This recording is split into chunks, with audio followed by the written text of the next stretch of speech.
Oh, well, let's go live to the Treasurer now. Josh Frydenberg, $8.5 billion worth of money going into the economy. Is that your attempt to buy your way to election victory?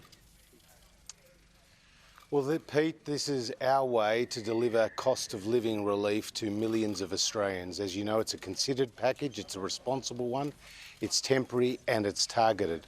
Obviously, the centrepiece is a cut to the fuel excise, which will see lower petrol prices for Australian families. There are also cheaper access to medicines for both concession and non-concession card holders. Pensioners, veterans, carers and others on income support, including self-funded retirees who are concession card holders, will get $250 payments. And with our commitment to lower taxes, we're also boosting what is called the low and middle income tax offset by an additional $420, which will see a couple with two incomes, a household with two incomes, let's say one on $60,000, one on $70,000, be $3,000 better off when they put in their tax return from the 1st of July. So these are practical, responsible, targeted measures. OK, so it is true to say, though, that those people who will face those tax offsets this time around, that will end. So next year, those people will be facing a tax increase, right? No, they won't be facing a tax increase. These were always a temporary measure, the low and middle income tax offset, because what it was part of a broader plan where that would then become a permanent feature through other changes to the tax system. Now, those changes have now been made, hence that low and middle income tax offset gets replaced. And that is what we're delivering, lower taxes for Australian workers. And we've already seen some $40 billion of relief since the pandemic has begun. And we've been able to, in this budget, see an improvement to the bottom line, a material improvement to the bottom line, not through higher taxes, but actually by having more people in work and fewer people on welfare.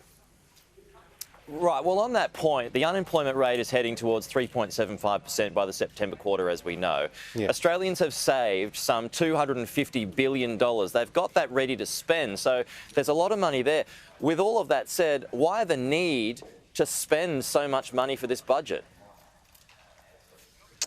Well, actually, we have banked the dividend of a stronger economy to the bottom line. The vast bulk of the revenue upgrades have actually gone to reducing the size of the deficit, more than $100 billion improvement. And that's the fastest rate of what is called fiscal consolidation that Australia has seen in more than 70 years. But there are real cost of living pressures. And you know, Pete, the number one topic around the kitchen tables of Australia right now is higher fuel prices, higher food prices, higher transport costs, which is then putting pressure on household budgets.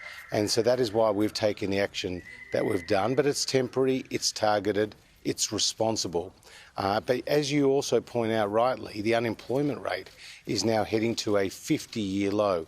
This is an achievement that belongs to every Australian. And unlike other countries like the United States, where there are fewer people in work today than at the start of the pandemic, here in Australia, there are more than 375,000 more people in work than at the start of the pandemic. That's a real success story. Yet, when it comes to people's wages, real wages are going backwards. Well, what we've seen is high inflation, largely driven by international factors, particularly the higher fuel prices. And what Treasury actually say is that our cut to the excise will reduce the inflation rate by 0.25 percentage point. And then next year you will start to see wages above inflation and then beyond that as well. So there is a positive story about the strengthening of wages, but ultimately a tighter labour market where employers are competing for employees will actually drive up wages, and that's what we're focusing on. And I think, as I said before, Australia has avoided that economic abyss that we were staring into just 2 years ago when COVID first hit. And with having now more people in work and fewer people on welfare is not only good for the budget, but it's good for society as a whole. Right. But why cut the fuel excise? Because it's been criticised from leading economists. It's been even criticised from social groups who say it's just going to be swallowed up by inflationary pressures. So that's $3 billion out there. Is that really responsible spending? Well, fuel prices are a major pressure of increased cost of living pressure and a major pressure on household budgets. And this is a temporary and a targeted cut. We've seen a 25 cents a litre cut to the fuel excise in New Zealand. We've seen significant cuts across Ireland and France and other countries in Europe. So Australia is not the only country that is taking this action as a result of the higher petrol prices. And let's fully understand the pressures that Australians are under right now. Cost of living is real, and obviously higher fuel prices are putting pressure on families. Treasurer Josh Frydenberg, a busy night, busy morning for you. Thank you for your time. We'll talk to you soon.